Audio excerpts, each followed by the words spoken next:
साथियों, आज है 13 जून। सेकेंड फेज फर्स्ट शिफ्ट का पहला क्वेश्चन। यह सोमनाथ को किस संगठन का वर्तमान अध्यक्ष बनाया गया है? ये आज का आपका पहला क्वेश्चन था।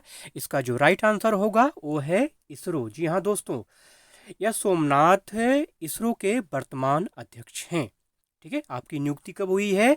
14 जनवरी 2022 को। ठीक है, क्वेश्चन घुमा करके फिर से पूछा जा सकता है कि जनवरी 2022 में इसरो का नया अध्यक्ष किसे बनाया गया। ठीक है, करंट अफेयर्स का क्वेश्चन है, महत्वपूर्ण क्वेश्चन है, इसको ध्यान रखिएगा। इसरो की अगर हम बात करें तो इसरो की स्थापना हुई है 1969 में। ये फैक्ट भी आपको ध्यान में रखना है। इसरो का मुख्यालय कहाँ है?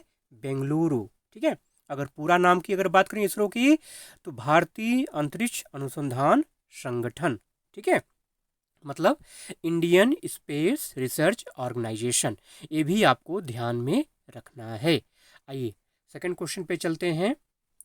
फियरलेस गवर्नेंस पुस्तक किसकी रचना है? जी हाँ दोस्तों, बहुत महत्वपूर्ण क्वेश्चन है, बार बार ये क्वेश्चन रिपीट हुआ है। फियरलेस गवर्नेंस जो पुस्तक है ये डॉक्टर किरण बेदी की रचना है। ठीक है, किरण बेदी, ये आपको नाम ध्यान में रखना है। अगला क्वेश्चन है कि अकबरनामा किसकी रचना है? ये क्वेश्चन भी बार बार रिपीट होता है। ठीक है, ध्यान रखिएगा, दोबारा आने वाले जो शिफ्ट आपके हैं उसमें पूछा जा सकता है। अकबरनामा किसकी रचना है? तो ये अबुल फजल की रचना है। दोस्तों, अकबरनामा को कभी कभी आईने अकबरी के नाम से पूछता है, कभी कभी अकबरनामा के नाम से पूछता है, लेकिन कंफ्यूज मत होइएगा। अकबरनामा या आईने अकबरी दोनों एक ही चीज़ है। अकबरनामा को ही आईने अकबरी कहा जाता है, इस चीज़ को ध्यान रखिएगा। आईने अकबरी मुगल शासक अकबर के प्रशासन से संबंधित है, ये फैक्ट भी आपको ध्यान में रखना है। बार बार ये चीज़ भी पूछा गया है कि आईने अकबरी में किस चीज़ का उल्लेख है, तो अकबर के प्रशासन से संबंधित इसमें उल्लेख है। ठीक है, यह अकबर के दरबारी इतिहासकार अबुल फजल के द्वारा फारसी भाषा में लिखी गई है। अब इसकी अगर रचना की बात करें तो 1589 से 1596 के बीच में इसका रचनाकाल माना जाता है, ये आपको ध्यान में रखना है। आइए अगला प्रश्न देखते हैं। लाइफ ऑफ पाई नामक पुस्तक किसकी रचना है? इसका सही आंसर है यान मार्टेल। ठीक है दोस्तों, ये ध्यान रखिएगा, ये एक काल्पनिक उपन्यास है। ठीक है, यान मार्टेल इसके रचनाकार हैं, फेमस पुस्तक है ये। अगला क्वेश्चन पूछा गया था कि केंद्रीय निर्वाचन आयोग का संबंध किस अनुच्छेद से है? अनुच्छेद 324। अगर भविष्य में आपसे भाग पूछता है तो ध्यान रखिएगा, भाग 15।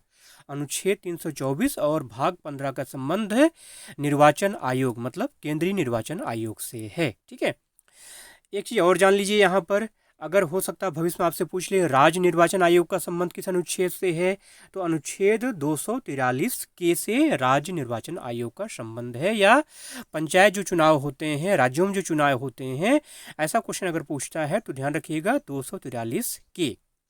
आइए अगले प्रश्न पे चलते हैं। अगला प्रश्न आपसे पूछा गया है कि गौतम बुद्ध का संबंध किस वंश से था? तो गौतम बुद्ध का संबंध शाक्य वंश से था। अभी जो फर्स्ट फेज का एग्जाम हुआ है उसमें ये क्वेश्चन आया था। ठीक है, गौतम बुद्ध का संबंध शाक्य वंश से था। ठीक है, जन्म की अगर बात करें तो 563 ईसा पूर्व लुम्बिनी कपिलवस्तु, जो कि वर्तमान समय नेपाल में पड़ता है, वहां पर आपका जन्म माना जाता है। ठीक है दोस्तों, अगला प्रश्न पूछा गया था कि छठ पूजा का संबंध किस देवता से है? तो छठ पूजा का संबंध सूर्य देव से है। ठीक है दोस्तों, बिहार राज्य का बहुत ही प्रसिद्ध त्यौहार है ये। ठीक है, तो छठ पूजा का संबंध सूर्य देव से है। आपसे भविष्य में भी पूछा जा सकता है कि किस महीने में मनाया जाता है। हिंदू कैलेंडर के अनुसार किस महीने में छठ पूजा मनाई जाती है? तो कार्तिक मास में मनाई जाती है, ये आपको ध्यान में रखना है। आइए अगला प्रश्न पूछा गया था कि साक्षी मलिक का संबंध किस खेल से है? तो साक्षी मलिक का संबंध है कुश्ती से है, ये आपको ध्यान में रखना है। थोड़ा सा साक्षी मलिक के बारे में डिटेल में जान लेते हैं, क्वेश्चन अगर आया है तो इनके बारे में और क्वेश्चन आ सकता है। 2014 में आपने राष्ट्रमंडल खेल में रजत पदक हासिल किया। 2016 में ओलंपिक में आपने कांस्य पदक हासिल किया। 2016 में आपको राजीव गांधी खेल रत्न अवार्ड दिया गया और 2017 में आपको पद्मश्री से सम्मानित किया गया। ये हो गई साक्षी मलिक के बारे में जानकारी।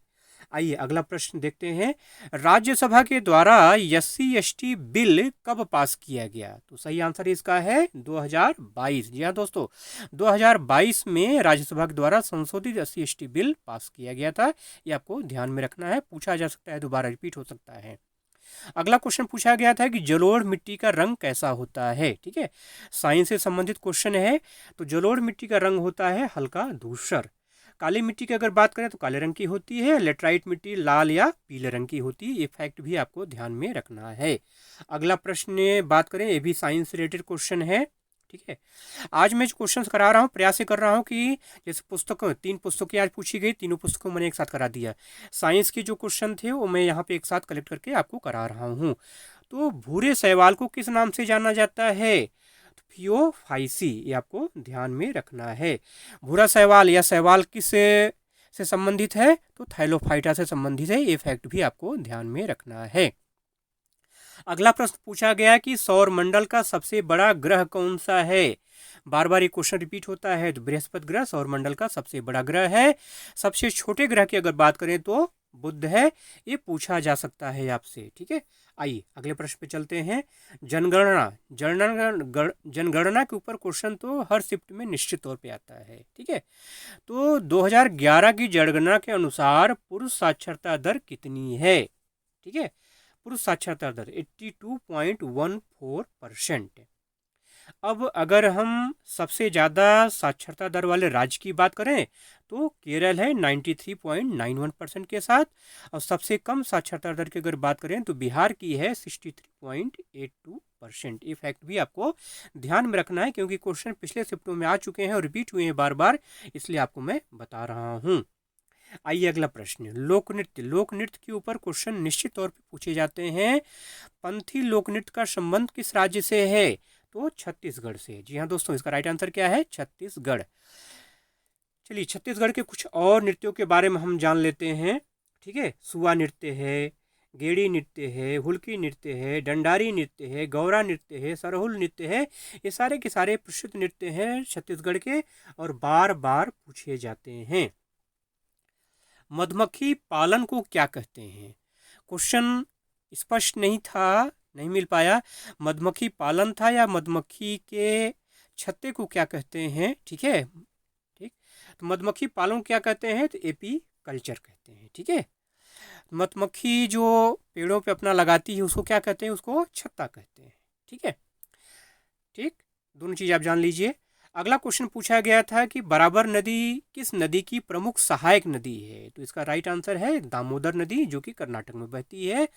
अगला प्रश्न पूछा गया कि पानीपत का प्रथम युद्ध कब हुआ? तो 1526 में। ठीक है, किसके बीच हुआ? इब्राहिम लोदी और बाबर के बीच। ये फैक्ट भी आपको ध्यान में रखना है। अगला प्रश्न पूछा गया कि आर्य समाज की स्थापना किसने की? स्वामी दयानंद सरस्वती ने। कब की? 1875 में। ये भी फैक्ट आपको ध्यान में रखना है। अगला प्रश्न पूछा गया कि शीश महल का निर्माण किसने करवाया? तो शाहजहां ने करवाया। इसका राइट आंसर है। देव समाज की स्थापना की किसने की? शिव नारायण अग्निहोत्री ने 1887 में। ये फैक्ट भी आपको ध्यान में रखना है। दोस्तों, अगर आज का वीडियो आपको अच्छा लगा हो तो प्लीज़ चैनल को सब्सक्राइब जरूर कर लीजिएगा, बेल आइकन जरूर प्रेस कर लीजिएगा और वीडियो को लाइक शेयर जरूर करिएगा। पूरा वीडियो देखने के लिए आपका बहुत बहुत धन्यवाद।